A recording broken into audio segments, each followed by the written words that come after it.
You got a crowd. You don't have one? It's fine, I'm very self-sufficient. I can Oh, that would never happen again. I don't know why. Oh, it's not. Yeah. Call the meeting to order. We'll start with the Pledge of Allegiance. I pledge allegiance to the flag of the United States of America and to the republic for which it stands, one nation, under God, indivisible, with liberty and justice for all.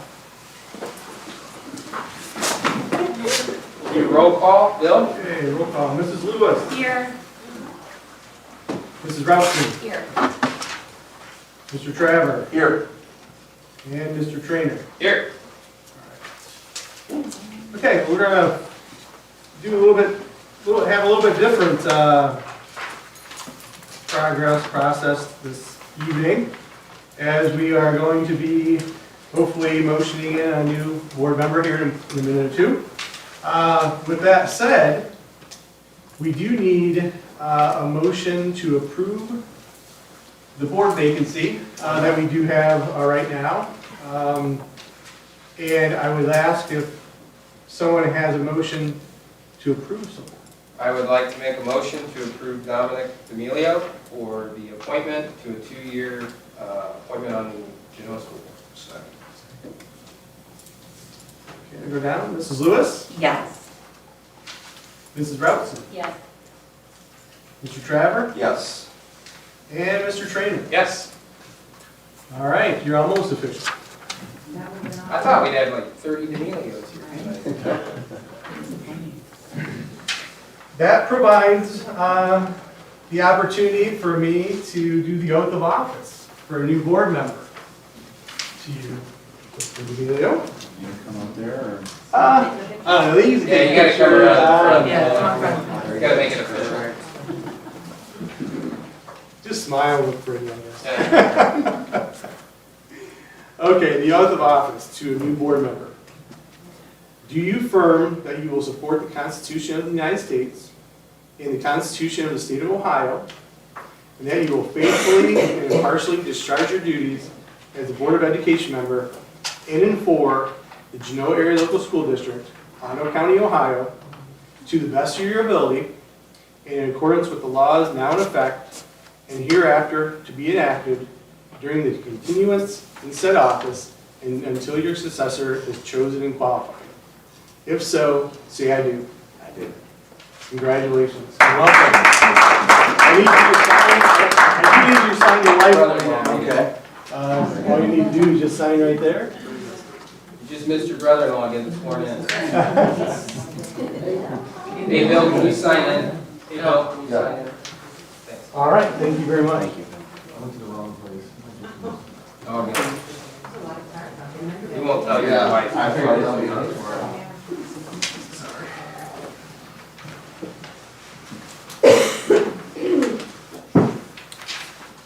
Thank you.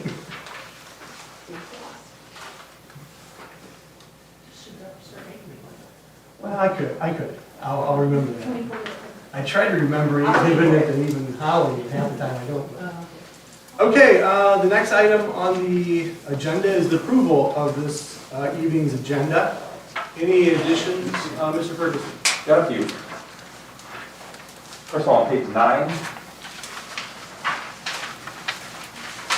number 7, Anna Fox, resignation, MS Robotics, Middle School Robotics.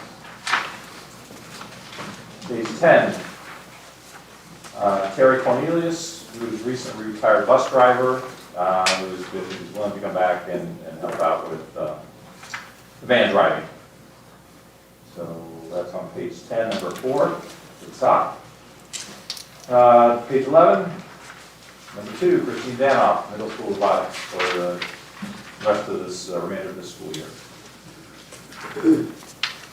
On page 12, now I've got it, numbers 10 through 16 we're putting on hold, so those are not going to be approved tonight.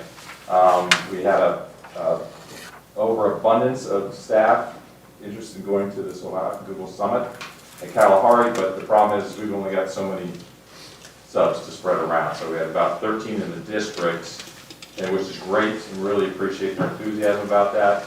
And we've just gotten these in the last couple of days here, so we're gonna have to wade through and prioritize, I guess, in terms of who goes forward. So those are on hold. So I do need to point out number 17, that will be approved tonight, or on the agenda tonight, and then the field trips underneath there.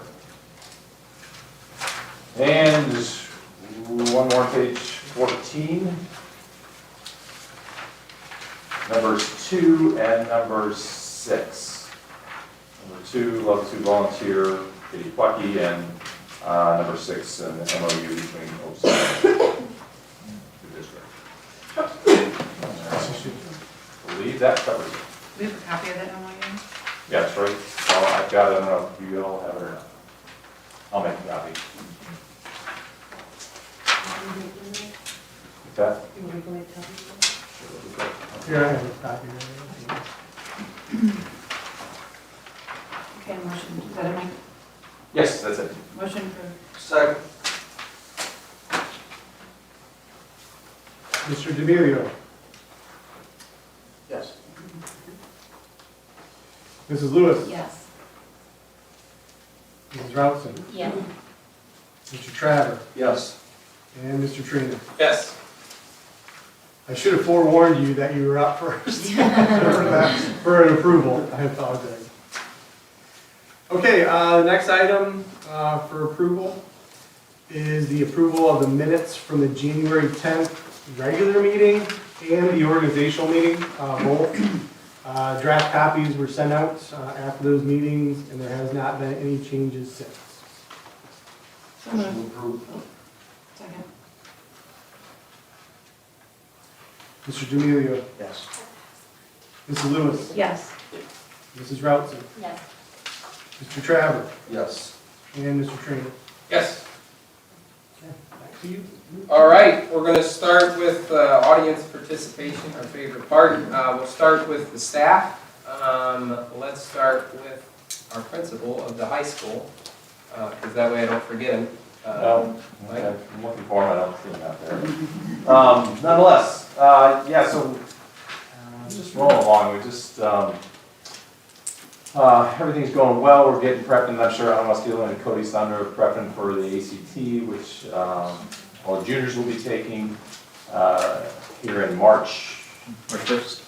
What? First, second makeup day. And then we're continuing to look at our positive behavior intervention support program that we have to, we have some work to do to fully implement that, so we're working on that. And we'll spend some time on that on our professional development day on Friday. And, again, I sound redundant, but our staff's just amazing. And the more time I spend in the classroom doing observations, the more I realize how blessed we are, in that setting. So just very grateful for the effort and time that they put into that. Probably, the best thing of all today, Girl Scout cookies were delivered. So, and you top that, but at any rate, so that's what I got. Thank you. We'll go to the middle school. Yeah, a few things. February, Katie Talsky, our new counselor, is helping push Kindness Month, so kind of in the middle of the winter blues, trying to beef up everybody's spirits, so that's going really well. As Mike said, we have testing come up in the spring as well, so Cody's helping us out with that, getting organized, and teachers getting ready and getting our students ready. And we have our achievement breakfast on March 1st coming up, so we 170 maybe students invited to that. So students that made the honor roll, both first and second quarters, and their parents. So back to full strength hopefully, and we pull that off. And then just like to thank our staff for promoting the levy in various ways. So whether it's serving on committees, videos, calling people already, and just doing some nice little things. We're sending notes to parents just to promote kids. So anything we can do to promote the levy. So I appreciate what the staff's doing there.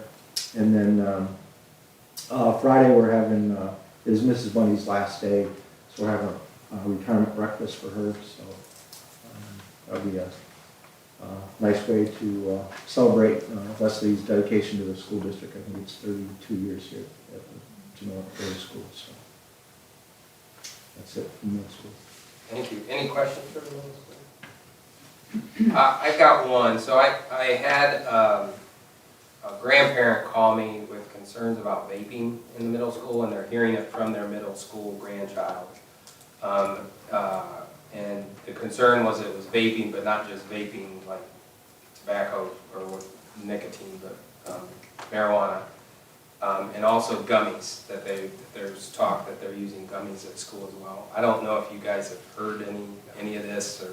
We've heard about some vaping. Yeah, so. Trying to get teachers to pop in restrooms in between classes and. It came up, I went to the basketball game and I sat by a different grandparent and they told me the exact same concern that their grandson is having that's going on. So I don't know if we could get maybe the sheriff's department to bring in the dogs. I talked to Terry Even Mitchell. if it just scares. Well, I talked to Terry Mitchell about that last week, because this was brought to my attention last week, talked to Kevin, and Terry's not sure about bringing, but he said he could look at somebody else coming in. Leonard's been mostly retired, so he hasn't had him around. I know the Ottawa County Sheriff's Department has. Yeah, Terry told me he would check with somebody else about that, so. Yeah, and What's that? Isn't Leonard only like 4? No, he's older than that, and it's taking a toll. His knees are going. they're only good for 2 years. I guess. Can't retire retired? 4 years, is really 28, you know? But I think it's an immensely difficult thing to find. I get it, because gummy bears aren't illegal, but it's just, and it's going to get more complex. I think as those products become legal. It's a huge challenge, but I think voicing it, being loud about it, and I think I just want to make sure we're really vocal and proactive. Thanks What are our random drug checks? Like, are we doing like drug testing at all? Yeah. Well, for the athletes, and yes. Did we added that to band too, right? We have marching band. Okay. As part of that too. So, but that's where it's limited right now. So then we have to have, one of the things that has not been clear is a source. So, and kids are shy about saying names. So that's part of the issue is, they don't mind saying, but they say, they don't mind saying sometimes, but they're still very shy, especially in middle school age. They're a little less confident. So. Has anybody been caught? No, nobody has. Okay. Speculation, okay. It's just weird. I got it in 2 different places in like literally less than a week. So I'm sure it's happening. But, all right, thank you. Cody? Yeah, I can go. This Friday is a big day for staff and for curriculum, obviously. It's a professional learning day. I'm extremely excited for what we have. A lot of hands in the pot for this one, from lots of different avenues, obviously. From a curriculum standpoint, we have Lauren jumping into doing some stuff here for all of our teachers on the same goal. Christine's jumping in. Some of our staff members are also helping. I like it when our staff can teach our staff. In the same way, sometimes it's good for other people to say, hey, this really works real well, than the same administrators saying the same thing. So I really like it when we can teach each other. So this Friday's going to be a big day for us. Lots of testing that's has happened and is going to continue to happen over in the elementary. Sorry, Brenda, if I'm telling what you're gifted testing, finished up as group. There's still makeups going on. They've been doing a fantastic job with NAEP, which was surprised on us, getting ready for Terra Nova, which is our alternate assessment for third grade guarantee. Outside of the core district here, we have alternate assessments for our kids outside our district. We have some OELPs coming up here soon as well. And then ACT in March, as Mike kind of alluded to, lots of different meetings going on. Maria Malushnik has been fantastic, as well as Courtney Cannon. She doesn't know this, but a lot of her previous things has really been foundational and helpful for us. So lots of props and thanks to them. And then when all that's done, we have 5 weeks of straight of testing. Ohio State testing starts at the end of March, and that's really the bulk of testing. So that's going to be a lot. But the kids are doing well as they can be testing in our current climate. So little update for everyone on extended learning. Again, big props to Brenda and Amy. They're halfway through Sylvan, and that is 110%. They are leading the charge on that and doing a great job, making sure that's continuously organized and moving in the way it needs to be. Our middle school extended learning has dropped off a little bit, so we're going in a different direction, but we increased in high school. Obviously, high school math is going, their goal was to be have it be a daily option. I think it's a great option and a great use of some of our ESSER funds for after school for high school. It's a great subject to really dive into. So that's just a quick roundabout explanation of what we've been doing. And again, a lot of hands in the pot and a lot of help from many different sources. I think more than ever, we've been doing, wearing more hats than usual. And that includes staff, that includes classified and certified administrators. We're just all trying to help out right now, and that's kind of the goal. Thank you. Question, Cody? If Tom Cashin was here, he'd ask about the scores of the ACTs, but we compared to other districts. That's the question you ask every meeting. I miss it. So, Lauren. Yes, we are having, so as part of our child find requirement, we are hosting a free developmental community screening. I don't know if some of you have seen that posted, Mike had posted it on our school Facebook page. I shared it on Talk of Genoa and my own personal page. It's March 11th, it's a Friday, and so we're teaming up with the Ottawa County Board of DD, the early intervention, and it's open to our community members to screen kiddos. See if they're developing typically, if we have any concerns. So we held this my first 2 years. We didn't hold it last year because of COVID, so I'm excited to hold it again. Awesome. Holly? I'm making Brenda go last. All right. That's okay. Not much to report teacher-wise, it's same as usual stuff. I will give you a little levy update for those of you that can't make it or haven't been able to make it so far. As Kevin had said, we have a lot of staff that are involved now.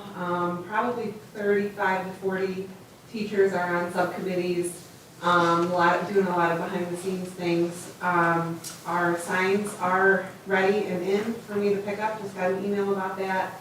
And I sent you the invoice, bill for the levy, we'll talk. Anyway,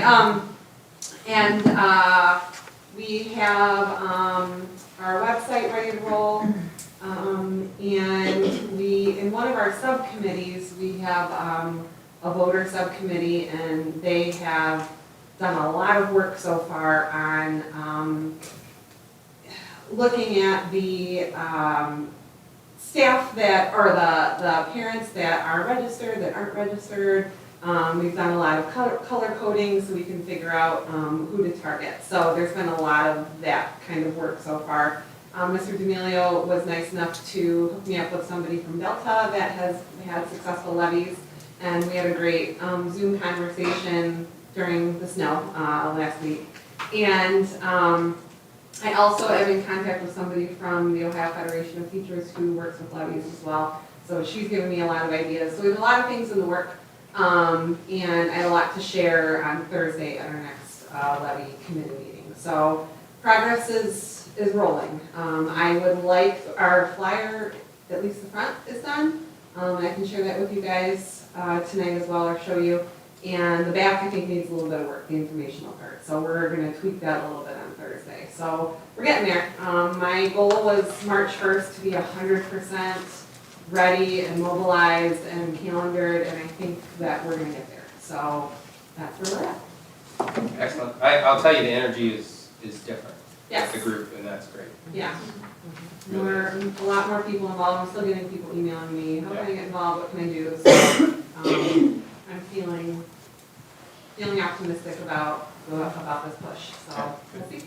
So Holly, I just had a quick Yeah. questions. Are you gonna connect the leads with Lee, Matt, and them from Delta? Is that gonna be helpful? The voter side, I think, the Okay. voter committee. I think right now, the way the committees are broken up, it's a lot of the behind the scenes stuff, and then I think everybody is gonna have to be on that voter committee, because it's gonna require phone calls and visits and Yeah. all that kind of thing. So once they're done with their spreadsheet work, I would like them to talk with Lee for sure, Okay, good. as well as my person. So I'm gonna figure out when we can do that, but. Yeah, she's willing to do whatever, so. Mhm. Yeah, I got that from her. It was a good conversation for sure. And then the Board of Election, we connected with them for Yes. access to their data and Yes. real-time access. Lauren Shingwald has a person that she's been talking with there, and I spoke to her about the things that we talked about with Lee. Okay, And very so, good. yep, Thank you. you're welcome. Angie, did you have one?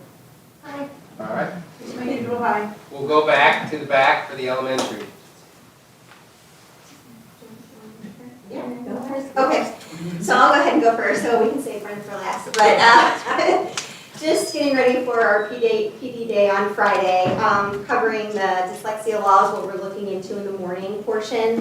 Brenda and I are going to present with our reading specialist, Christy Slife, and Ashley Delp. So just looking at that law, we don't have all the details of it yet, it's still in draft form, but we do know there's going to be a portion of a universal screener for K through 3. As well as some PD hours for our teachers, but we don't know exactly how many hours for sure. They're saying 18. But we'll just kind of have to wait and see with that, and that should be released in March. Awesome. Thank you. Annie and I have been doing our OTES evaluations, and this is our second. Our mayor's really tall. I know, I can't see can't her. see.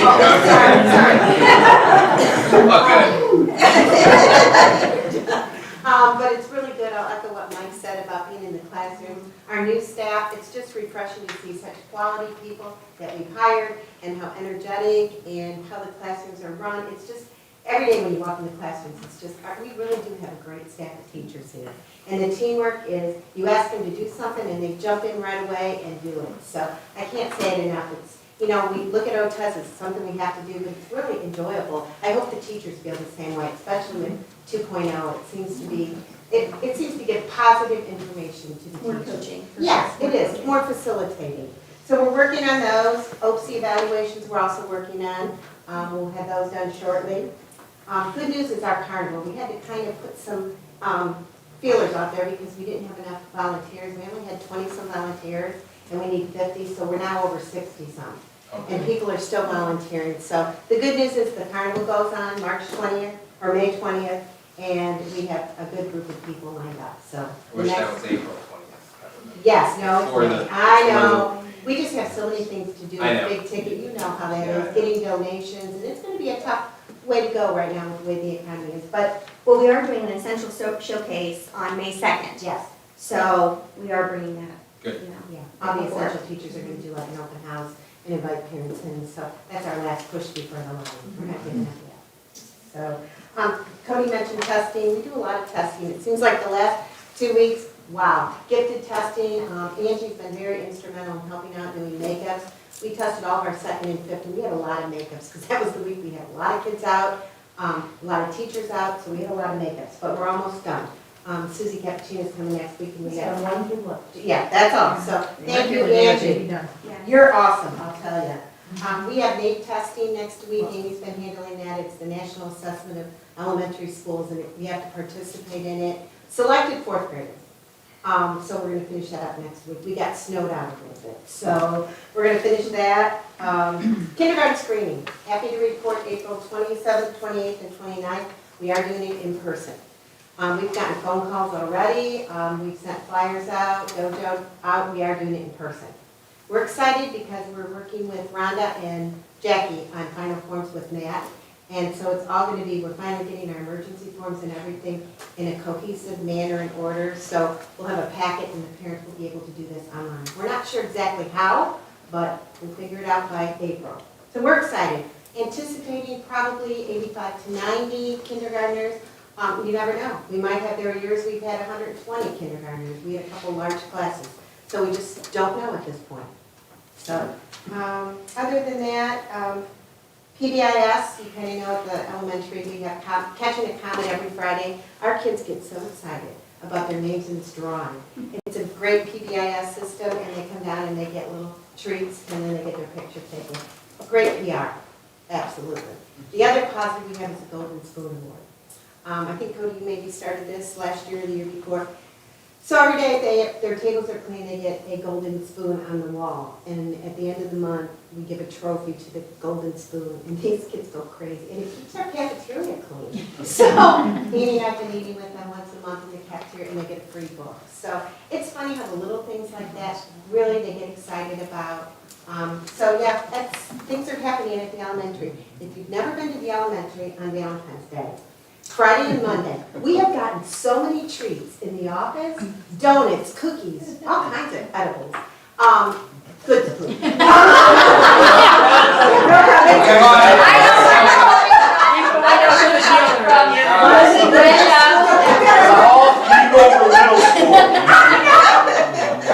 So we've been, it's like a Hallmark. Now we know. It's like a Hallmark holiday on steroids, I'm telling you. Rumors confirmed. That's why we're always so happy. But it was fun at Valentine's Day. We had kids dress up in red, and we had Dalmatians running loose. It was really a good day, so.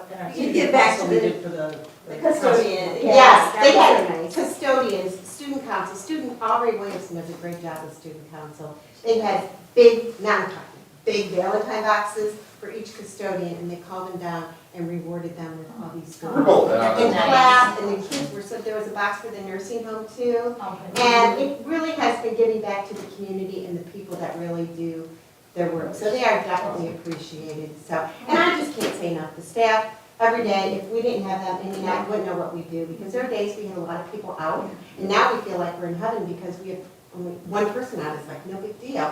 But the kids are back. There's a lot of people, so attendance is hopefully back, and people are healthy again. So Good. yeah, it's been good. Life Excellent. is good at the elementary.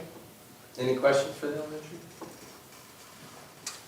All right, we'll go to public. We're going to start with our mayor. All right, thanks for having me. First things first, I'm not going to ask you to approve anything or spend any money, so that's always good to do. Yes. Answer I yes. Vote, yes. I brought a pretty picture, and I'll just pass it around, I guess. Get a lot of prices right or something. Please. It's not even a preliminary proposal, it's just a picture.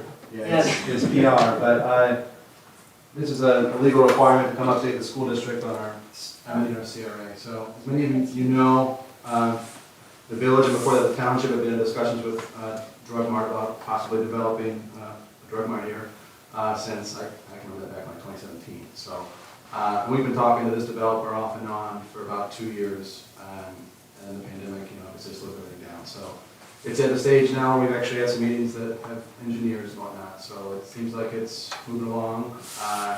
But again, I want to reiterate and underline and highlight, it's not a submittal or anything, so that will go through the appropriate public process through the planning commission, should it get to that point. In the meantime, we get to do the boring paperwork, which is amending our Community Reinvestment Act paperwork. So the long and short of it is, the village has had a CRA program since 2004. When they passed that in 2004, it was tied to the corporate boundaries of 2004, so anything annexed after 2004 was not in the village district.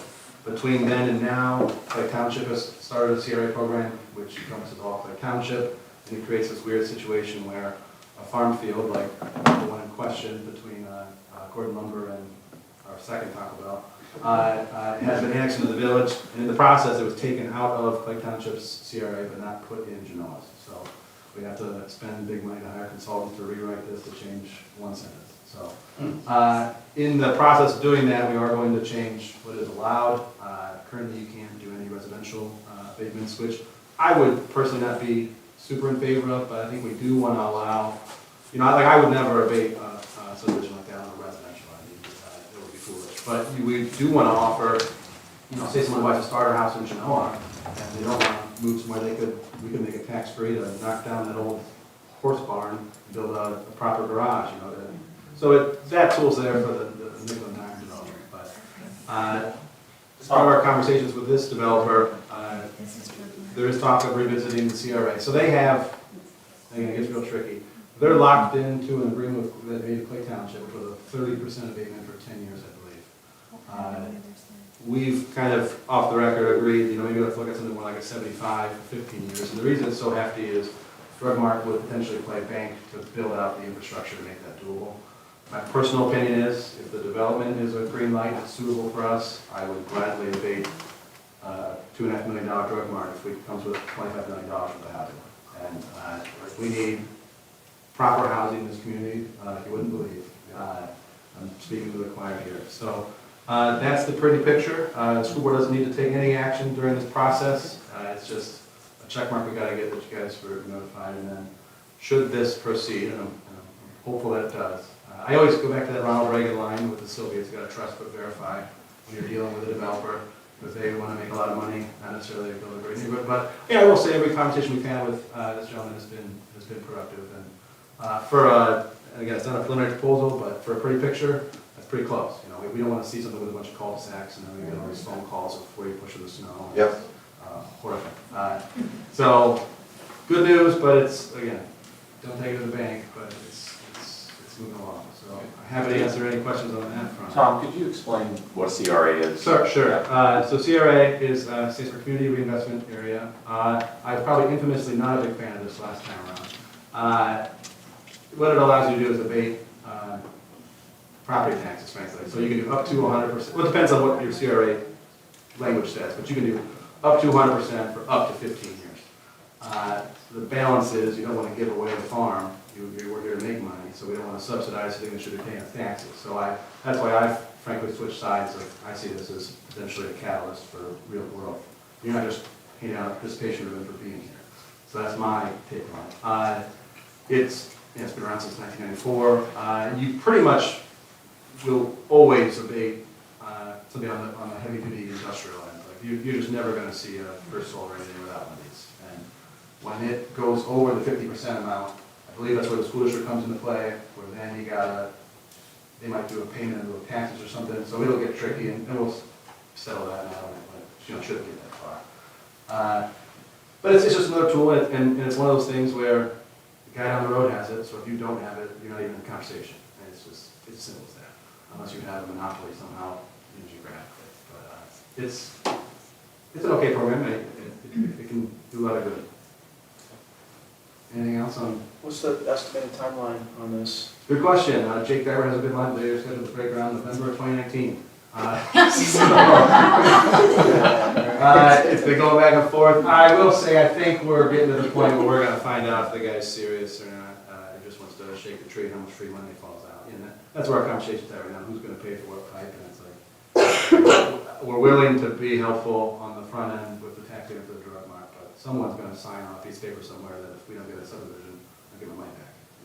That's my position. So that's kind of exciting, I guess. While we're talking development, there's another coal and fire there is the skyline for Genoa is probably going to change. The Lucky Farmers grain elevator. Don't count your chickens before they hatch, but we're pretty sure it's chicken. We'll know at the end of the month, but they should have locked down a $500,000 grant from the county to bring those down. When that comes down, there are interested parties and putting in 21 units, I believe, of a nice walkable development for condos close to downtown.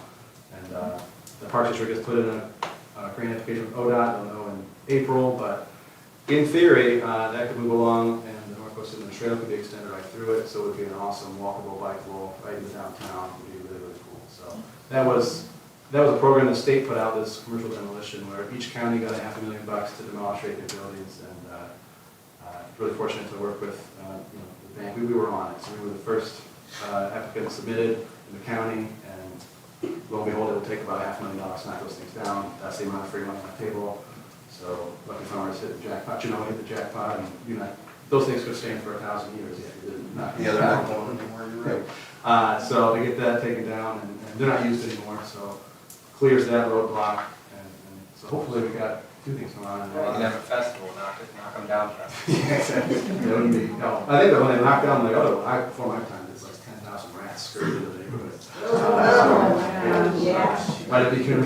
Terrible, or like, My God. Let us learn from that. Yeah, exactly. So, 20,000 cats around.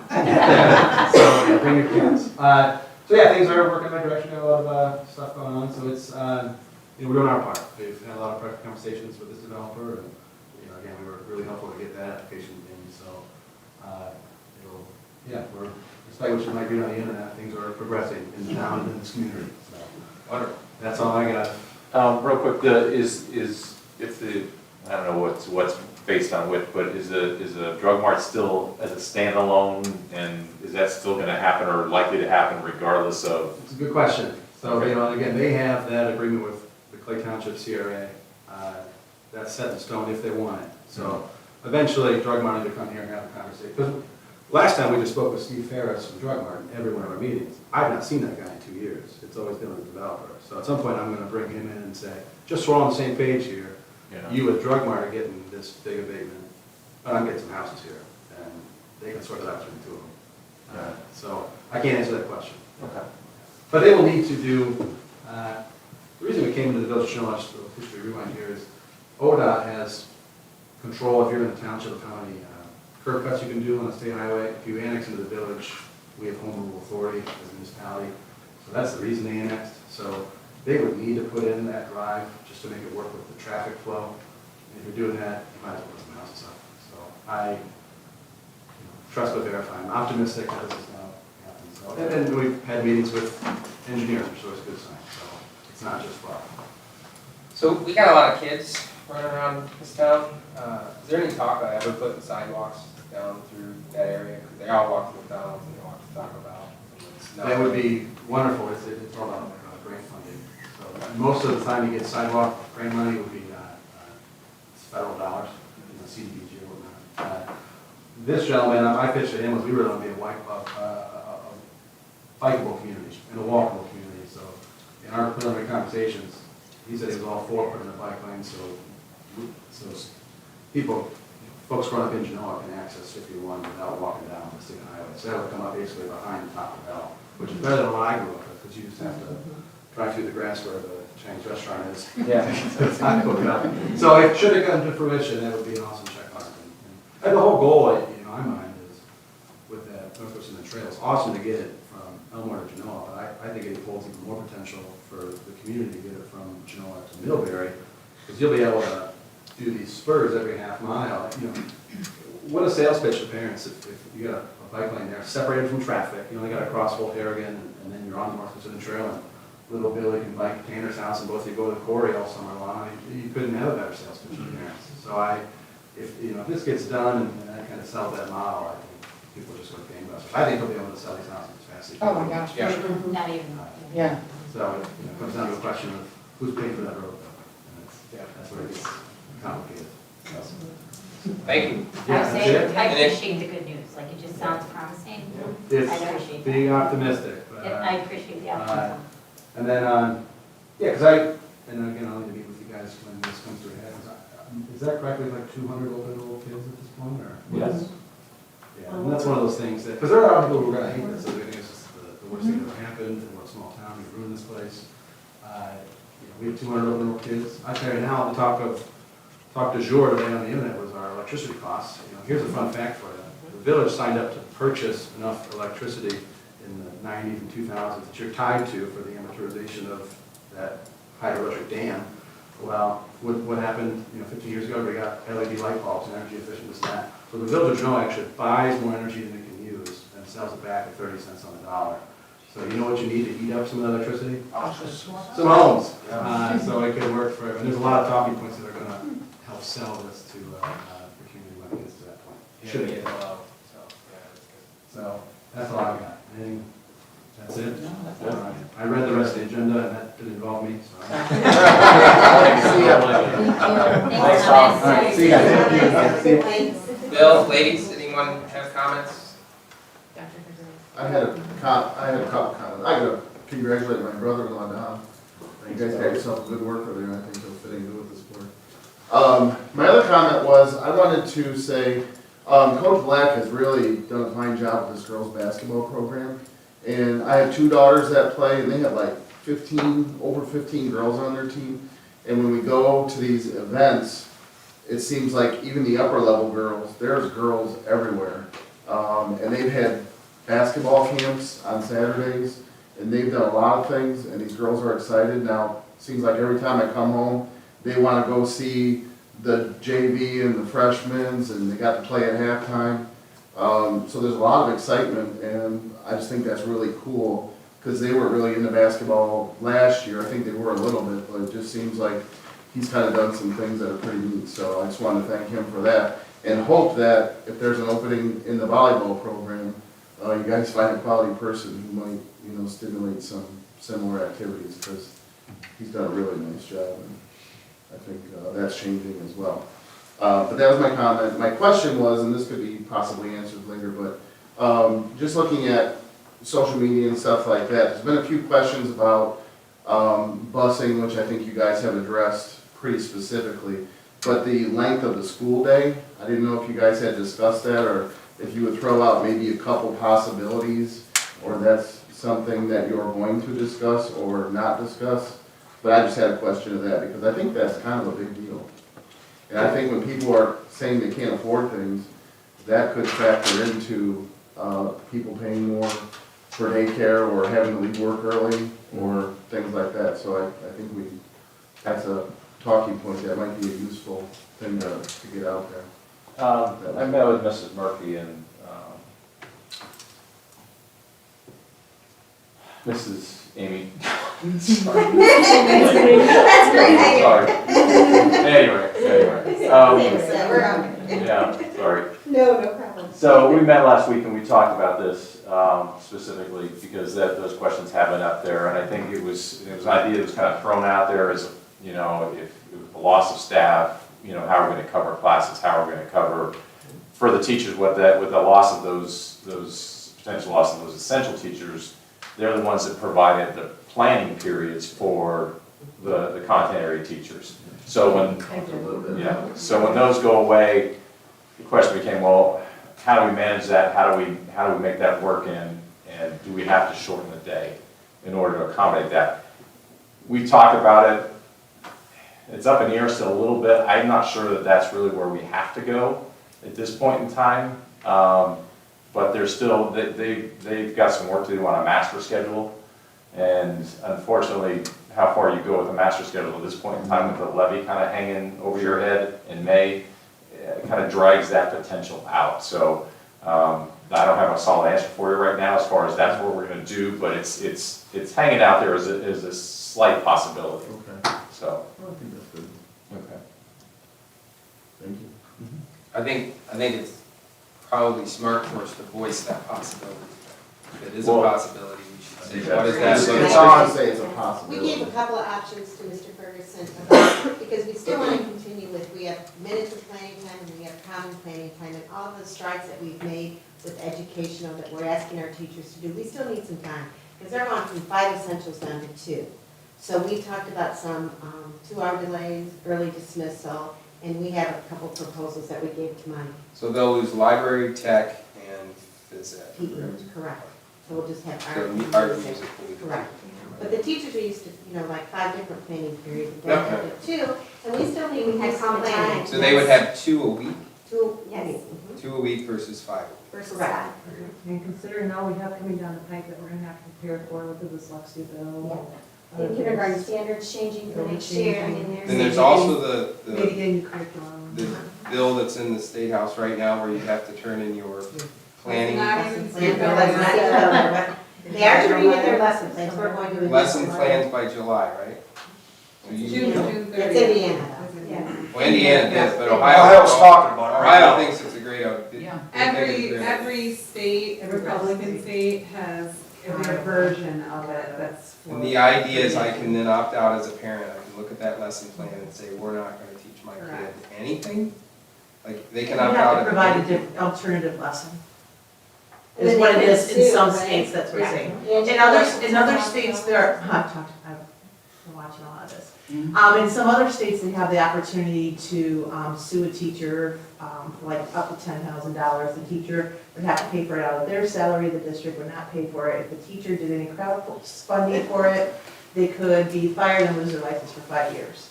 And it could be per kid, per lesson, it could be not even their own, there could be a different kid in, I mean, there's like about 5 or 6 states that have some vex, or some version of this, for lack of a better word, craziness going on. You probably saw my rant a couple weeks ago. I didn't, no, I I had a good rant. I reached my limit one day and I had a rant to my personal people now. But I agree with Bill, he made, I'm talking to you now, it's been, a lot of parents ask the question, is the day gonna change, what's it gonna be like? I think the sooner we make a I think decision it's simple. and put it out there. The day could, until we know what we have to work with, we don't know, but the day could change, and yes, it could be shorter. We have it on the flyer. So on the, I'll just kind of flash it to you guys. So here's where all the cuts are gonna be listed on the flyer. I did just email all this to you. And underneath it, it says additional adjustments, and we have bus route eliminations, possible shortened elementary school day, pay to play increase, things like that. So it's on there. It just doesn't spell it out, what it would actually be, Okay. since we don't know. Thank Yeah. you. I have a question. So I heard, and I'm just trying to see if it's rumor or not, in the high school that we are gonna cut back to 7 periods a day versus 8 periods next year? Anyone verify? Yeah, that's, the staff is, large majority, are favoring going back to the 7-period day. The periods are too short, and it's just, for lab classes, it's putting a crimp in their ability to cover everything that they need to cover. So, it's not a bad idea if you got a longer day. We, for whatever reason, somewhere along the way, have a little bit of a shorter school day for kids than some places, but that happened years ago, somewhere along the line in contract negotiations. So, that's where we're at. But yeah, that's the plan at this point. So I go back to my, I don't know, bullet point from December about the FFA teacher and looking into a second one. I know we're trying to pass a levy. I'm not oblivious to that. I go to those meetings as well, and I've done my homework for the committee that I'm on even. And so I'm just thinking if we're gonna have less periods and if she's gonna need a planning period, which she does not have this year. I'm just wondering how will it be decided what kids get cut out of those classes? Well, there's gonna, Tracy will do it. No, Yeah. I'm just kidding. If there's not a so- second teacher, how do we decide? Yeah, so a question on that came up about the second FFA teacher. Bill, do we pay for that teacher, or does Penta No. pay for that teacher? We are provided that teacher, how they get their money is through how many kids take that class. Mhm. That money transfers to Penta From us? from us. So that they're paid by They're- Penta, but we pay Correct. Penta for the cost. By however many students By are in the enrollment, classes. by Yeah. what percentage of kids enroll, and like if a kid enrolls in 2 classes, then you pay them double that amount, Right. correct? It's like it would be 1/8, 1/7 of a, Whatever the period is. well, So my point is, the more in it, the more cost there will be for our school system. correct. Yeah, potentially. Well, one of the things that I had this conversation just the other day, one of the things that concerned about is, yeah, those numbers, and she doesn't have a planning period, partly because that was her own decision. Sure. You know, that was, she wanted all the kids, that's great, I applaud that, but the thing is, how many, we add a teacher, and Penta pays more than we do, so those costs are higher to us, but, do we add a teacher for how many more kids? We can't add a teacher for just 25 or 50 more kids. We have to have some really good numbers, and right at this point in time, But hasn't she doubled, she's doubled the numbers, hasn't she's, In in 2019, we had 47, we have 150. in FFA, We have 143, 150 kids. Maybe 140. 143, 150 students. Maybe you can clarify this, but I think it's Penta's decision under their analysis to have Yes. one. I was gonna say, I thought Penta ran the numbers and they tell you what you're getting We have to for. Yeah, approach they're not- Penta and they're ask not for consistent. that. So you've got. If they can make money, Penta will make money. I think they're willing, but I think we have I'd be to surprised approach if and they wouldn't. ask. If they can run their numbers and see that it would be beneficial, with the cost of the of a teacher. That's the big kicker. Sure. Well, and the other piece of that is where you put them. You know, that's the other piece, where do you, okay, so we add a teacher in classes, where do I put them? I mean, there's Success Center that is, you know, has been used mostly for read-alongs with the teachers and some special ed students, and it's a lunchroom for the teachers, which we're required to provide. So, you know, it's all good. But No, I get both sides, I'm not trying to be, but at the same time, how would we pick if we couldn't take them all? How does it get decided? Well, I think it depends on, I think you always give upperclassmen, you know, the priority, and then you work your way down from there. So I think that's typically a starting point.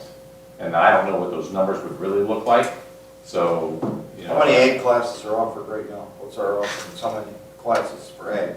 She's got 8 classes. 8 classes But some total? of them are duplicate classes, like there's 2 floral classes right now because there was so much interest. Yeah. And that's what's driven up a lot of our numbers, those floral classes. Well, and I'm just wondering too, because if we deny them in their freshman and sophomore years to take it, and they want to get a state degree or American degree and do things, we're now just chopping all their opportunities. Well, that's a possibility, but this is all part of this still has to do with the levy, you know, our ability to pay. Yeah, I mean. So this is all I know where we connected. stand on that, too. I'm super pro, I was in FFA. Yeah. Same. Yeah, I think it's one of the best programs out there. Kid was a state farmer, American farmer. My wife was a state farmer here. I get it. Yeah, we're. No, I think it's more than just the farming part too. I mean, these kids are learning interview skills, jobs. Oh, no, without public question, speaking. they ran a That better hasn't meeting changed. than It's we been that did. way for years. No, I got my American degree too, so yeah. American They run a better meeting than this board does. Exactly I've been right. to their meetings, they're Right. very organized. And I get the levy too. I'm not. I know you do, But I know. I guess These are genuine concerns though. yeah, They are. I do. I mean, I guess, who does the analysis, us or them? Right? Who does the analysis on, okay, you have so many kids, how many instructors do you need?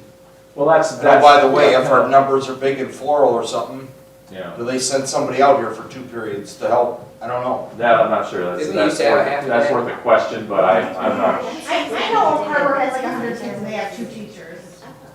And I'm not saying we have to be like them. I'm just giving you a comparison. And if we don't have the numbers, we don't have the numbers. I'm just, It's just a matter of we need to figure out who needs to approach them. yeah. Well, we can approach those conversations with them, that's not an issue, but they're Okay. gonna have the same questions about where are we gonna put them, you know, what's our access gonna be to the lab in the I mean, it's back. Dave Stackman, right? He's the supervisor? He's the supervisor, yeah, so, Have the conversation. yeah. We had 2 teachers here. We did. I mean, him and Ryan were here together, and Yes. before that there was 2, before that there was 2. And that was Penna's call to take, when the numbers dropped, that was Penna's call to say. To get rid of one. Get rid of one, yeah. I had a good conversation with Tricia, Tia, and Maria yesterday. That was yesterday, I believe, on this subject. And she had some really unique and good ideas that maybe even some offerings maybe that we weren't aware of, that there's a possible push down even in the pot, like even in the middle school. There's a possibility there, specifically with like a career readiness pathway as well, class that they offer. So there is possibilities. She was very receptive to like what I would call like tough truths right now, and obviously the levy is our tough truth. And the other tough truth is just we're kind of reorganizing ourselves a little bit here as a district as we kind of go through some turmoil. There's a lot of like really good things that we can do for our kids that to an extent we just aren't capable of doing at times. And I gave her the example of I'd love to have an elementary, middle school gifted program as well. And so it's tough that we have to kind of weigh what it is that we want, and then we have to go do that. We have to kind of abide by the strategy that is that we put into place. So those are all things that are possibilities if we determine that that's the possible avenue we want to go to. Because whenever you take something, you have to give something away at some point. And we had a good conversation. She's extremely passionate, as Mike alluded to as well. And that's why she took on the additional class this year. And just kind of swimming through what's possible and what we're able to do and what we want to do. And I think that's where we're at right now. And one of the things that we do have, though, is someone who's willing to do more. So that's the pro right now that I would pull from it. But she's very passionate, and I admire that. So. Yeah, she's very much a Pied Piper, and, you know, She's you have to driven- find, you have to she's find driven somebody the that's of that numbers. same vein to keep that program going. You know, that's part of it, it's a challenge. When she was hired, there were not a whole lot of applicants for that There's job. a lot of So- fallout. and- She's golden. We want to- Yeah, yep. Any questions? Oh, any questions online? There are none. Is anybody watching online? Other than you? Can you tell how many viewers there are? Bill, anything, the new football coach? Three. Anything? Thanks. Nothing? Not yet, no. No, because he's not this. We're throwing.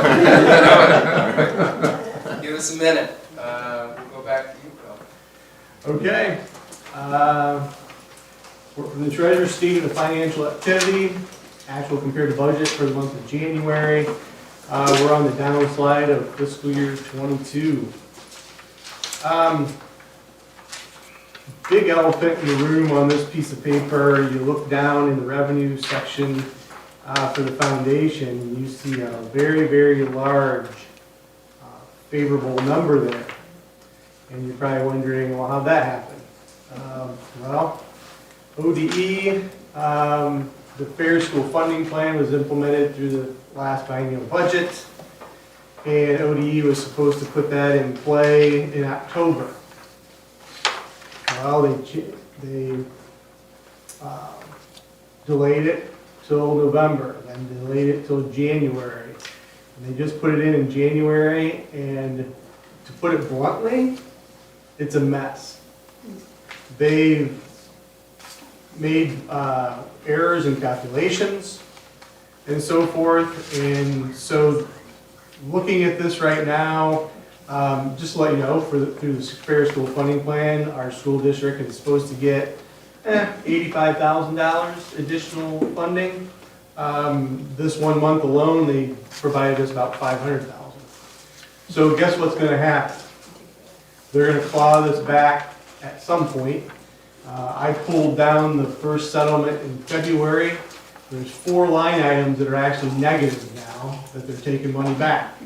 So I don't know how this is going to end. I'm not even sure how this is beginning, but it is a mess through ODE. So my response to this is, please don't expect this to stay accurate or stay around this amount. So going forward, this is going to skew our outlook. Down at the bottom, I'll try to adjust that out so you can kind of get an idea of where we're at. But right now, the foundation line is a little bit of a mess, obviously. Looking at the rest of the revenue section, everything is pretty well close to budget. The other line's still a little bit skewed. I told you that previously. We had some preschool payments coming in, some SF6 and SF14 dollars from other districts come in that I don't necessarily put in any 1 month because it's random when we get them. So that line item is favorable right now, and it should stay a little bit favorable, I think, the other line, but it may come down a little bit more down, closer to budget. But right now, the revenue section, like I said, please don't think it's gonna stay this way. $556,000 plus to the favorable side. Expenditures, once again, pretty close to budget for the month. Fringe benefits, I've told you, will continue to look favorable. Our insurance came in quite favorably for this year, and that's driving that line item. Purchase services is a timing issue.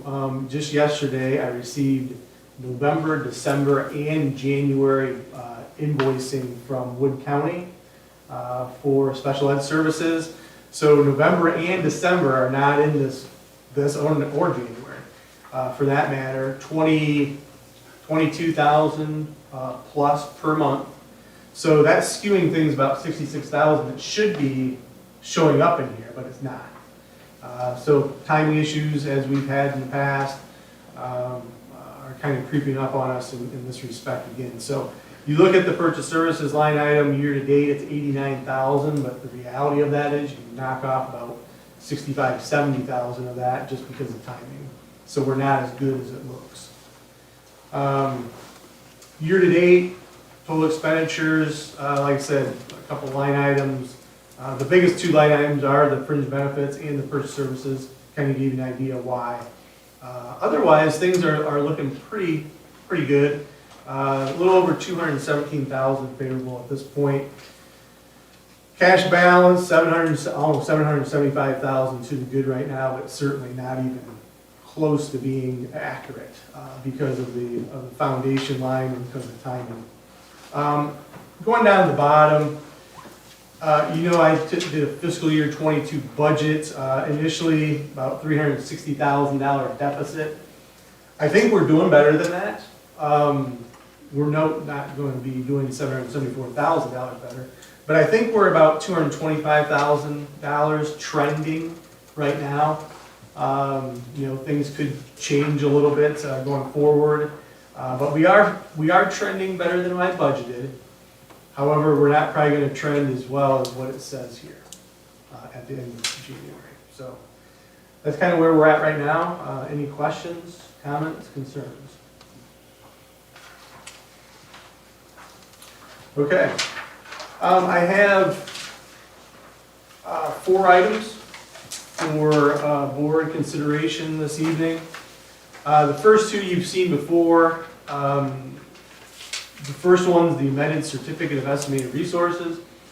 Basically, this is noting all of our funds and all of the revenue for each of those funds, starting with the initial balance and all the activity that's going through for this year. The amended certificate is completed and it is submitted to the county auditor to basically watch things and so forth with our revenue streams. Why I'm bringing this up for board consideration for approval is you see on the right side there's a multitude of line items. For the most part, our grants that we received, they all had adjustments. So I just wanted to update this amended certificate showing the updated amounts that we'll be getting for the grants. Like I said, most of them are small. However, I can say that all of them are positive. They all increased, none of them decreased, albeit not much, but they still did. So that's a good thing. The bottom one was our district agency fund. That's OHSAA tournaments and so forth. Mr. Routson put 15 games on our agenda for this year, I believe, if I'm right. So that was a little bit more than I had budgeted for, so I bumped that revenue stream up a little bit so it could be a little bit more in tune with what I believe it's going to be. So basically, I just need to ask for your approval for the adjustments to the revenue streams for all of these funds. Like I said, just based on the grant adjustments and also OHSAA adjustments. So, Phil, this is to modify the budget revenue projection? It doesn't necessarily modify the budget per se. This is general fund and everything else. The thing that I just went through, year to date, this budget, this is just general fund. The amended certificate is every fund we have, whether it be general fund, whether it be a permanent improvement, anything and everything we have, including grants, including food service, everything and anything. And there are times during the year when we do have adjustments to what we think we're going to get in revenue-wise. If there was something in general fund, say, if we weren't going to purchase something large that we thought we were going to, or whatnot, I would make those adjustments too. And you may see that happen usually at the end of the fiscal year. We'll make a little bit of adjustment to it. I'm just real curious, how do you track this information? Do you use software or? Yeah, it's our software that we use. It's a state software provided by the state. It's actually just had a redesign, so We've been on this new software for about the last 2 years. It's web-based and so forth. So Okay. yeah, all these are tracked in that respect. Okay, very good. So I apologize. I think. Second. We got Mr. Trainer, Mr. Traver. Okay, just for approvals, Mr. D'Amelio, Yes. Mrs. Lewis, Yes. Mrs. Routson, Yes. Mr. Traver, Yes. and Mr. Trainer. Yes. Okay, that was the first item. That was the revenue of our district. The second item that I go over are the permanent appropriations. Initially in September, we approved appropriations for each and every one of our funds. And this goes hand in hand with what we just approved. If you look at the left column of the permanent appropriation sheet, that mirrors what you just approved for the estimated resources. So really what you're looking at is, okay, how much money do we have on the left, and what are we appropriating on the right to cover our expenditures for the year? Once again, I'm updating, changing all of these. Basically, when we get grant money in, whatever we get in revenue-wise, we spend 100%. So if the revenue side is going to get updated, I'm updating the appropriation side, the expenditure side too, for each and every one of those. And the same holds true with OHSAA. Whatever revenue stream, that has to get cleared out, that account at the end. So the expenditures, the revenue and expenditures will always be the same. Any excess or deficit, we will transfer that money to athletics. And commonly, there's money left over, so the beneficiary is athletics for any of these tournaments we have. So that's basically what I'm doing here, just updating the permanent appropriations for the year. Any questions on this one? If not, I just need a motion to approve. And both of these, those two items, I will, once approved, I will file with the county auditor. Those always get sent to the county auditor. Second.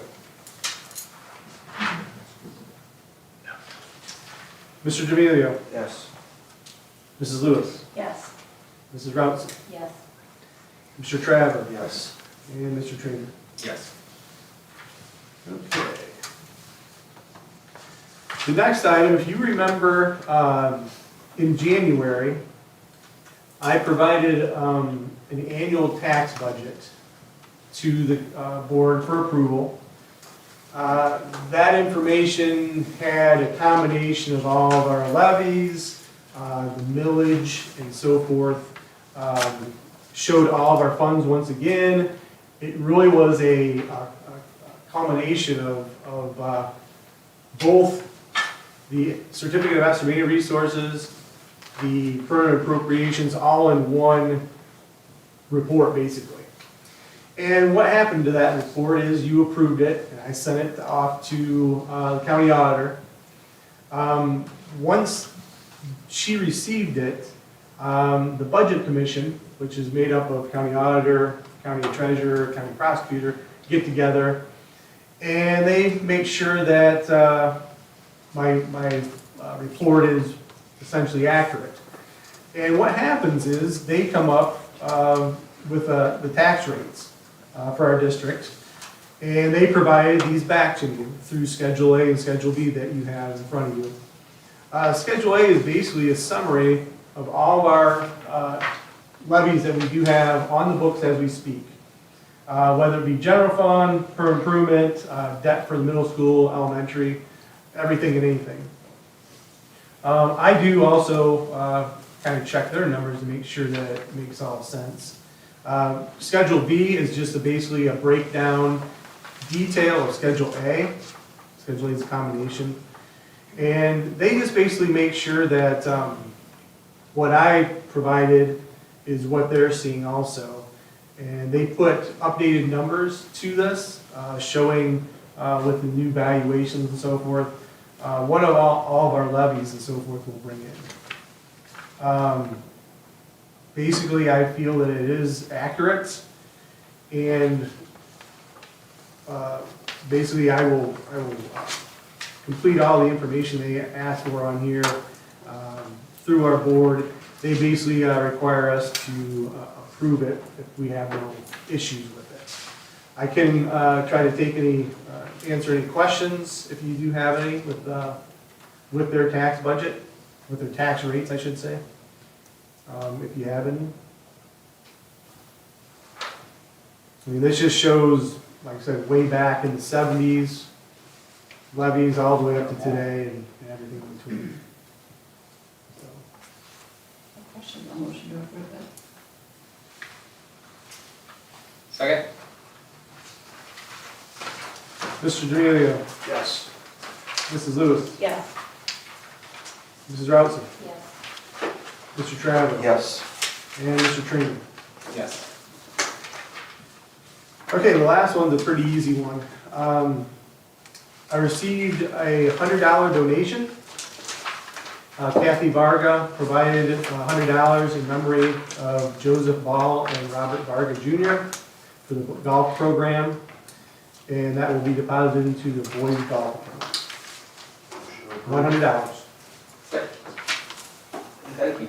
And who's sending a thank you on our behalf? I always send stuff, yeah. We will send them What's that? We'll send them Mr. D'Amelio. Yes. Mrs. Lewis. Yes. Mrs. Routson. Yes. Mr. Travis. Yes. And Mr. Trainer. Yes. That's all I have. Okay, turn to page 9.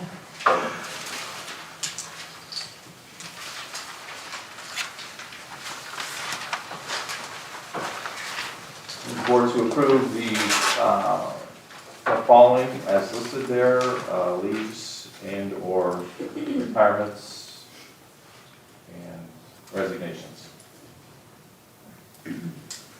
Lonnie's going? Yep. Yes. When did that happen?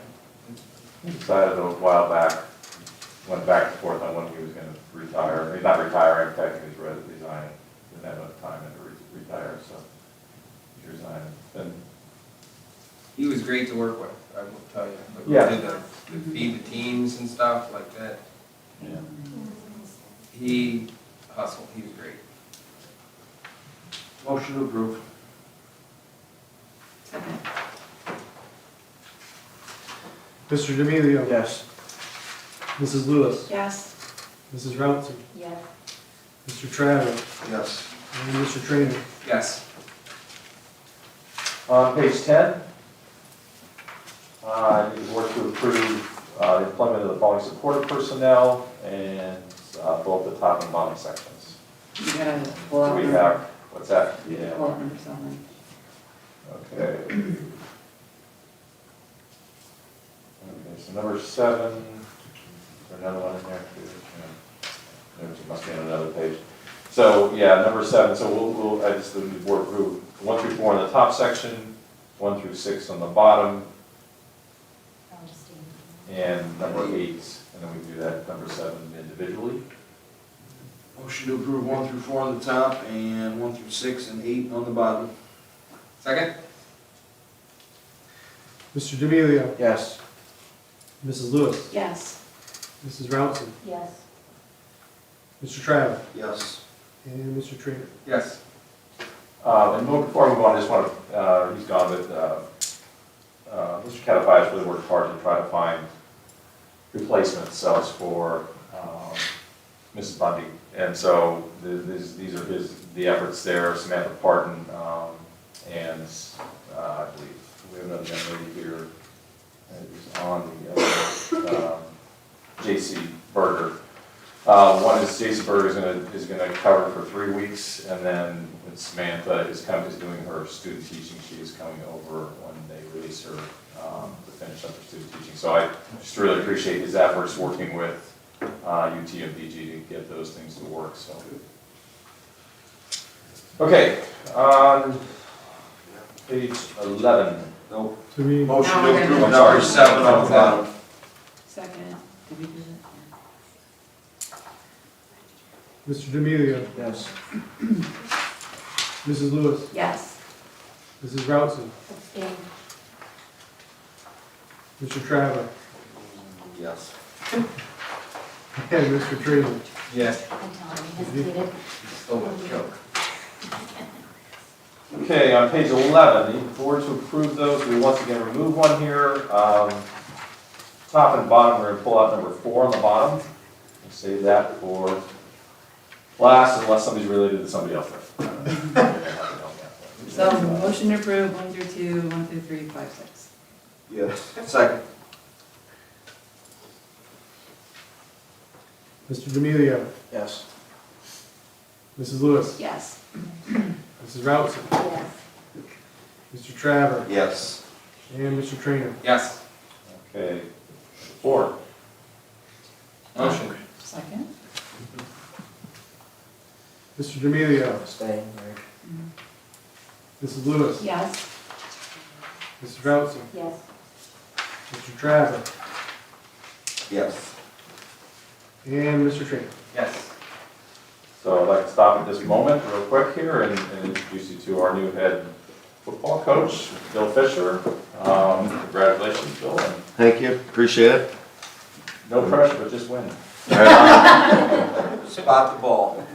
After how many, like, I don't know how to word this, so many congratulations kind of started Friday, kind of got out, I told a few of my buddies, but I've probably said pending board approval 1,500 times since Friday, and I'm just glad that this is finally taking place, and let's go win, baby.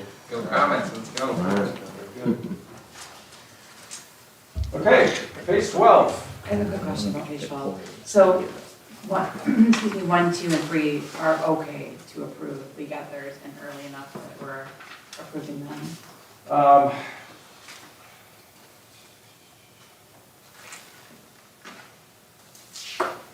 That's a good point. That is a good point.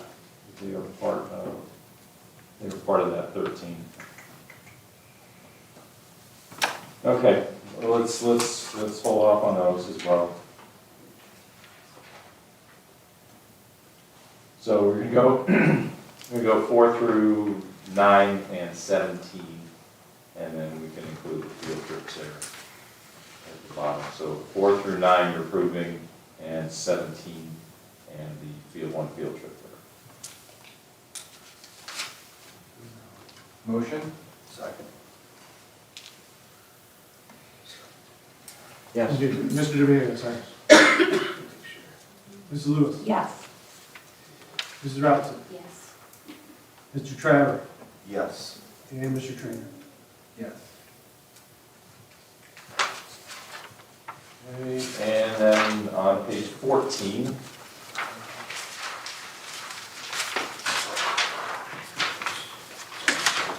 I have one. We have Mrs. Pearson and Mrs. Clucky, the level 1 and level 2, but we will see field trips. Is Laura just being level 2? no, apparently she didn't apply for her BCI FBI, then she's gonna be at level 1. So I don't know that specific situation, but, Okay. so she may have only applied, or that information may have only come forward as a level 1. I don't know, But is she allowed to go on field trips? So I think on field trips, the difference between the two is that level 1, you can't be alone with kids. Okay. Level 2, Right. you can be alone and supervise kids. Got it. That's the Okay. difference. We put those two together? Bill, yes, okay. So you're approving 1 and 2? Just 1 and 2? 1 and 2. Motion to approve. Second. Mr. D'Amelio. Yes. Mrs. Lewis. Yes. Mrs. Routson. Yes. Mr. Traver. Yes. Mr. Trainer. Yes. Number 3 there, the 22-23 school calendar. This has to be approved twice. So, I don't know if there's any questions off the top. This basically mirrors this year's calendar.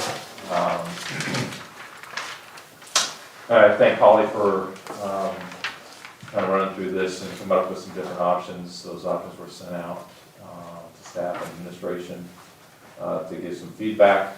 And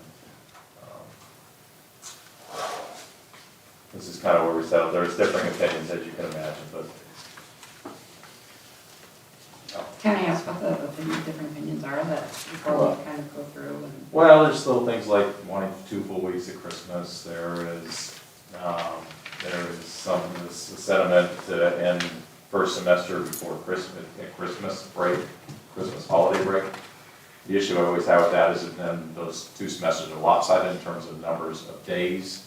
And while it might not matter in middle school and elementary, at the high school, that means that if probably 2 similar classes, those students have as much as a week less of instruction in first semester than second semester, because the days do not. Now, you can start earlier. Now, I take that back. If we started earlier, we could do that, but I don't think it's wise. I think the high school teachers agree starting mid-August is not very productive because of the heat that time of year. So those were 2 of the things that stuck out. Holly, I don't know if there was anything else on your end. No, really, the only thing you can play with is the start and the end date. And because your spring break is always gonna be a week, Christmas kind of determines really where we start and end. You know, if it's in the middle of the week, you're taking that whole week off, but this time Christmas is, you know, Saturday, Sunday, so it's a question of how many days you take before that. So nobody likes a 2-day week before Christmas, but it is what it is. It keeps us from coming back after Memorial Day, which is always a big want for a lot of staff and parents. And it keeps us from going super early in August, those 2 days. So the teachers union, they approve of this? Yeah, it was talked about amongst the building reps and the officers. I shared it with all of them. And again, it's a wide variety of, ooh, I like calendar 2, I like calendar 4, but all of them were acceptable. I mean, I made them, so it was with the students in mind and with the teachers' preferences in mind when I made them. So, yeah, so this is fine. It's similar to what we had this year, so.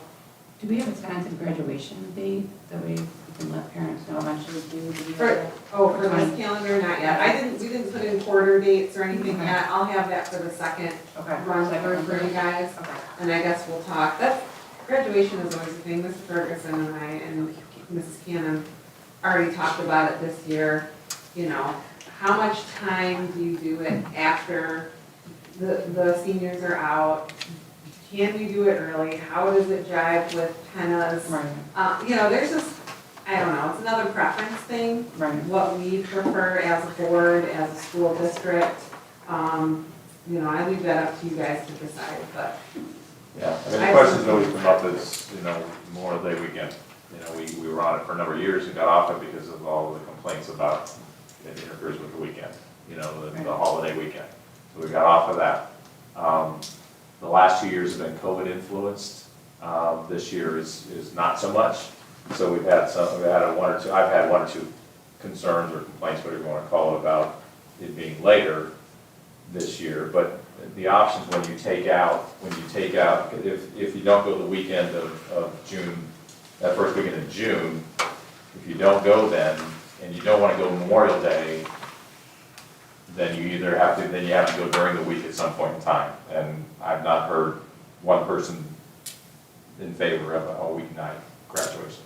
So, you know, we're kind of darn if we do and darn if we don't. So, you know, where do you go? Where do you want to go with that? So. Motion to approve. Yeah. Second. Mr. D'Amelio. Yes. Mrs. Lewis. Yes. Mrs. Rousey. Yes. Mr. Travers. Yes. And Mr. Trainer. Yes. Board to approve number 4 there, OHSA resolution every year. The board is required to pass a resolution to participate in grades 7 through 12 and be part of the OHSAA. So that's. So moved. Second. Mr. D'Amelio. Yes. Mrs. Lewis. Yes. Mrs. Routes. Yes. Mr. Travis. Yes. And Mr. Trimmer. Yes. I need the board to approve number 5 there, College Credit Plus agreement. I don't have a copy of that. What's the rate?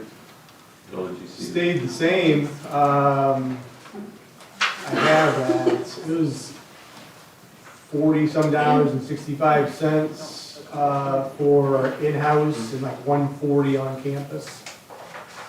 They're not at, I don't think they're at the max. And how much are we doing in-house versus on campus? Most of it's in-house for these, for Owens. For Owens. Now you get to DG and Toledo, Yeah, it's that's complete mostly all opposite. there, right? Yep. And they had, I think they're both at the max. I don't think we've seen, you haven't gotten their stuff, but I think they were at the max last year, it's like 166 for last year. So no change in price for Owens? Wow. I can confirm, I'll bring, once we get Toledo and BG, I have that on a spreadsheet I can provide. Are we forced to approve or allow them to go to their choice? I think we approved one that was even further away. You have before. University of Northwestern Ohio. You gotta, there's not a lot of, So why do we vote on something that we don't have a say in? I'm just asking. well, there's a lot of that. I mean, like, I literally have no say. Right. I mean, like Chrissy said, I don't wanna vote on it, I can't see it, but what's the, I mean, what, Yeah, why, like, you got a great point. like, what I would do is right now in this situation, I'd approve Owens, and I would not approve Toledo or BG right now. That's what I would do, because of finances. Cost. I mean, whether you approve it or not. They can go there and then we. Right. it goes- Yeah. It's So- charged, but anybody that submits an agreement to us, any college that submits an agreement to us, we don't have allowed to accept anymore. So, I mean, to deny anymore, we don't have that latitude. It's just the way that the law is. But why? You can't negotiate, there's no negotiation. It's basically a political aspect. And it goes even further. I'm gonna tell you a little bit of my personal opinion. I mean, how many do we have just last semester fail? Yeah. We had individuals fail multiple courses. They have to pay for that, right? They do, but they continue to go, so, okay, they don't get an F next time, they get a D. We're paying for Ds. It's just, there's a lot of things that is just, and then if they're on free or reduced, we pay for it no matter what. Cover it all, right? Yep.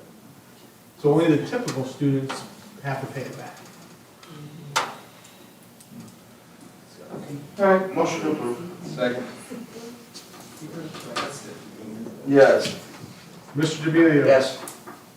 Mrs. Lewis. Yes. Mrs. Routson. Yes. Mr. Travis. Yes. And Mr. Trainer. Yes. The board to approve number 6 there, it's a memorandum of understanding between OC and Genoa schools. We've had a couple of bus drivers that have retired or resigned in the last year or so that are interested in coming back. We're in kind of desperate straits here a little bit for bus drivers and van drivers. Right now, Kevin is covering a lot of routes. Cody has chipped in to drive a number of routes because we have that shortage of van and bus drivers. So we didn't think it was a huge incurrence of cost to pay these people coming back. Instead of paying the substitute rate, we're paying the first year rate, which is, as you can see, the difference in percentage there is 90 versus 100% of that first year. What's the actual rate? I believe this year it's 15 and some 46 maybe. I'm just curious, I see it advertised all over for 17, 18 bucks an hour. Everybody needs bus drivers. Nobody's, some are, yeah. Ours is 20 certainly some bucks an lower. hour. What's the difference from the sub rate to the first year rate? It's 90%. If you come in as a sub, according to your language, it's 90% of that first year rate. So what, 14 something versus 15 something? Bus driver, first year is 1507. And the 90% would be 1356. We have We have done this before. This is not something that we were creating for the first time. We've actually Phil Sand was one of them that we actually put up before. Yeah. So it's not something where, this is the first time we've ever done it. Motion to approve. Second. Mr. Demir. Yes. Mrs. Lewis. Yes. Mrs. Routson. Yes. Mr. Travers. Yes. And Mr. Trainer. Yes. That's it for me. Can I ask a quick question? Why do we only cancel bus route 7? It's been that specific driver who's had some health issues. Can we switch that day? Because if I was on bus route 7, I'd be really mad because I'm the only bus route that is ever canceled. So why can't one of the other drivers who shows up every day do Route 7? That day, yeah. And you rotate the one you change, so Route 7's not the one. Tom, it is the driver that rotates, but I think on those days, there's been more than one driver off. Yeah, but it's always been It's always bus 7. been So bus seven. and I've had bus 7 parents call me, and I'm like, yeah, I don't think that's right either. So I don't know. I know it's a big mess. It's better I mean, than what they used to. We're not do. saying you're doing No. anything wrong, but when I Well, get a kids call know about that. busing, it's always number 7. It's like, are you kidding me? They That's used the to only look at route. kids though, from bus to bus, and that was a mess. Yeah, I gotta believe that. I get it. I So don't this is wanna, good, but I just yeah. a question, like, just if we can, if that's possible, that would be great. Maybe do bus route 8. You know? You have, Or 6, I don't Yeah. know. if you're placing those, switching those drivers, then there's 2 drivers that have to learn A different route, right? As opposed to one. Yeah, I get it. But that driver's missed a lot, so that's why it was consistent. Yes. Yeah. Gotcha, okay. It makes sense. About the 4th time, I was like, oh, man. Poor bus route 7. To drive a bus, you have to be. All I was thinking is, CDL. God, I'm glad my kid's not on bus 7. You get a CDL for private, a CDL plus provision for driving a bus. There's an online test too. You have, it's a whole process, there's training that goes on ad nauseum. And that's part of the problem, is trying to get the training timings. Our trainer is also a bus driver, and. Who's always on a route. Yeah, so trying to get those Not down. Route 7. Not 7. Yeah, but not route 7. Yeah, I'm band certified. No edibles. Yeah, a little bit. And certification's easy. Right, you that from. Tom, you want to drive for us too? Yeah. 6. Sorry. Is that it? Anything else? Anything else from the board? Questions, public I just comments? have one thing. Excuse me. I would like the board to consider possibly doing a board workshop within the next month or so. If we have some other people on board. And then committee appointments, what are we doing about those? I'm gonna review them with Dom, just take him through what it is, and then we can talk about it at the next meeting, and we'll determine what we wanna trade or not trade, and then we can have that conversation one-on-one. If there's something you wanna stay on, you don't wanna stay on, I'm flexible. You can have any one of them for me, Dom, so. Same. Yeah, I'm an open book, so I'd rather walk through it and talk about it. Yeah, I didn't wanna do that tonight Yeah. without getting him a little Yeah. in front of him. But for right now, we'll stay where we're at with the 4 of us, and then we'll just, next meeting, we'll add those. So if you can put that on the agenda for the next meeting to just give us a little time to shuffle those around. And when's the next FFA? We just had one, so the next one will be in March, the first Wednesday in March. First Wednesday in I think March. it's the 3rd or the 2nd.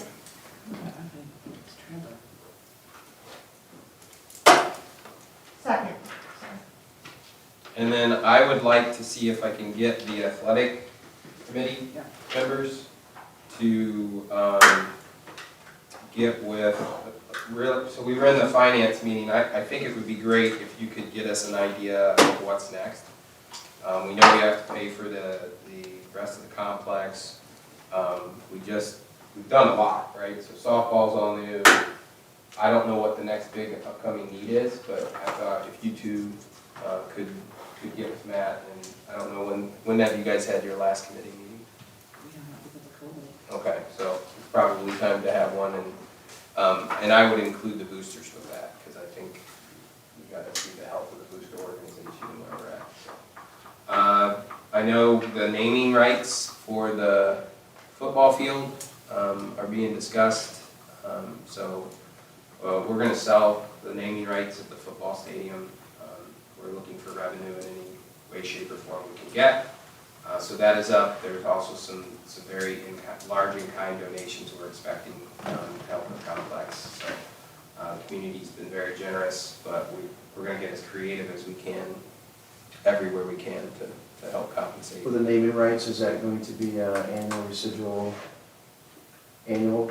The offer that we've put out is a 5-year and a 10-year and a 15-year at a set of, so you would get that set amount for that time frame. And then at the end of that time frame, we put it out again for So you'd pay 5 years up front or 10 years? or 15. Okay, very good. So it's Dr. Bill Keggerais. Yeah. Committee. Joe, I can't feel, I can hear it already. 200 grand, Bill, the next 20 years, I'll be calling your name. Right. They got all those new houses coming in. We see. I That's hear a lot of touchdown. Hey, It's all right. Cheerleading. You got a lot of people who need their eyes checked. welcome to Football Bill games. Keggerais You Gymnasium. hear them all yell to refs, so you know they're obviously somebody seeing something they're not. Whatever you want, yeah. So, is there anything else? I'll do the ticket. Anybody else? Should I like your ticket booth? I could write that. Motion to adjourn. Second. Mr. D'Amelio. Yes. Mrs. Lewis. Yes. Mrs. Routson. Mr. Trevor. Yes. And Mr. Trainer. Yes. Thank you. Out at 7:36. Now that we're off the record, since I couldn't Just